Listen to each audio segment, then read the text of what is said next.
नमस्कार जय Jagannath welcome back to my channel. मु तो भलरे अच्छी आशा करुँच आपण मैंने भी सब भलरे और खुशी थे। तेबे आजिर भिडियोटी मो ପାଇଁ बहुत स्पेशल। एमती तो सब बेले आम गृहिणी मैंने निजे घर रोषे कर खाऊ, बट जितेबले भी आमको चान्स मिले आम माँ हाथ रंधा किसी खावाई से बहुत खुशी लगी था। कहीं माँ हाथ रंधार स्वाद ही किसी अलग थाए जहाँ कि मो वर्ड एक्सप्रेस करें। तेबे आज मते से चान्सटे मिली बहुत खुशी अच्छी। तेबे चलतु आज भिडियोटी को स्टार्ट करवा। मो मम्मी स्पेशल पणस कठा चिंगुड़ी तरकारी। पणस कठा चिंगुड़ीर कॉम्बिनेशन तो पूरा लाजवाब थिला। सेथिपाई आपण मैंने पूरा भिडियोटी को लास्ट जाए देखंतु।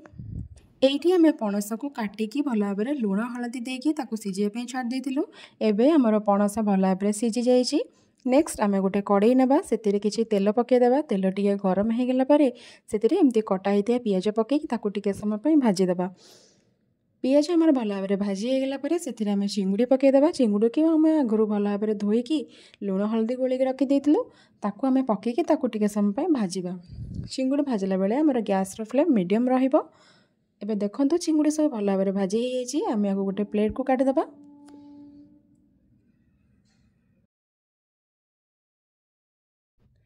नेक्स्ट गोटे कड़ाई नेबा, सेतिरे किछि तेल पकेदेबा। तेल टिके गरम हो गला परे से जो सिझा होइतिबा पणस को आमे टिके समय पई सेतिरे भाजीबा।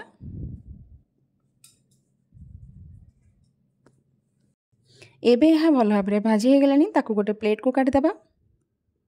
तापरे सेम कड़ाई रे आमे आउ किछि तेल नेबा। तेल टिके गरम हो गला परे सेतिरे किछि चीनी पकेदेबा। चीनीटा आमे जस्ट कलर हेबा पई पकोछे, आपण भी चाहिले स्किप करि परबे। तापरे आमे सेतिरे किछि गोटा मसला पकेदेबा। एबे सेतिरे किछि कटा हिथिया पियाज पकेई ताकू भल भाव में भाजीबा। पियाज को आमे लाइट ब्राउन हैला जाए भल भाव में भाजी देबा।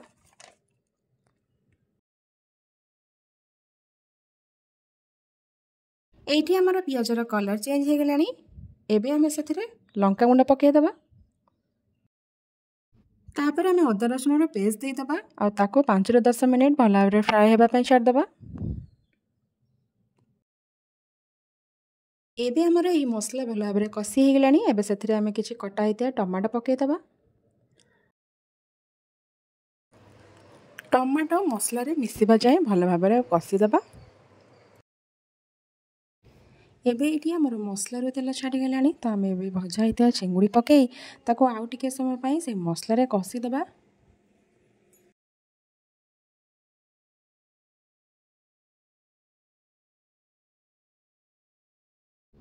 नेक्स्ट आमे पणस कटा को एथिरे ऐड करि देबा आ ताको भी भल भाव में 10 मिनिट पर्यंत कुक हेबा पई छाड़ देबा।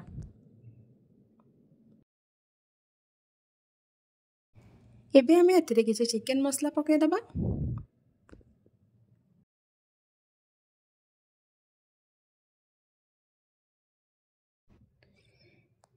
एठी बढ़िया भाव में ऑयल सेपरेट हो गलानी। आमे किछि पानी देई देई ताको किछि समय पई सिझिया पई छाड़ी देबा।